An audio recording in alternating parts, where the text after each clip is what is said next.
وہ مزدور آدمی ہے، اس نے اپنی حیثیت کے مطابق مانگا ہے۔ ہم بادشاہ ہیں، ہم اپنی حیثیت کے مطابق دیں گے۔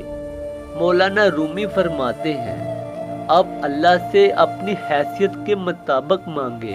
کہتے ہیں محمود غزنوی کا دور تھا، ایک شخص کی طبیعت ناساز ہوئی تو طبیب کے پاس گیا اور کہا کہ مجھے دوائی بنا کے دو۔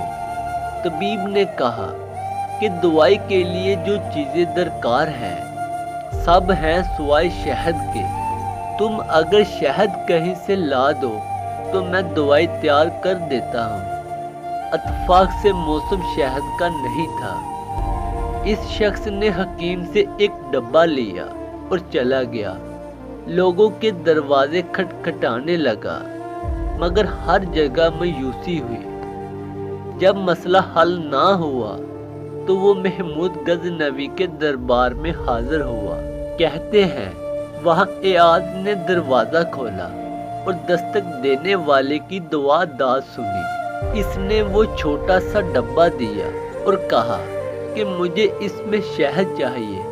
ایاز نے کہا آپ تشریف رکھیں، میں بادشاہ سے پوچھ کے بتاتا ہوں۔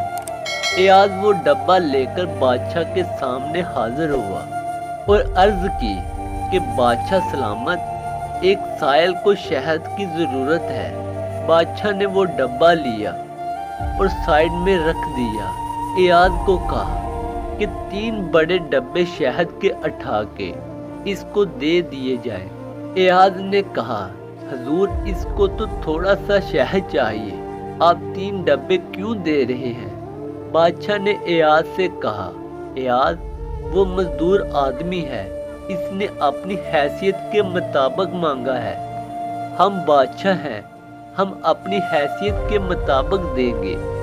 مولانا رومی فرماتے ہیں آپ اللہ سے اپنی حیثیت کے مطابق مانگے، وہ اپنی شان کے مطابق عطا کرے گا۔ شرط یہ ہے کہ مانگے تو صحیح۔ دعا ہے کہ اللہ تعالی ہم سب کو اس پر عمل کرنے کی توفیق عطا فرمائے۔ دوستو، اگر کہانی اچھی لگی ہو تو اسے زیادہ سے زیادہ شیئر کریں تاکہ آپ کی وجہ سے کسی انسان کو سبق حاصل ہو۔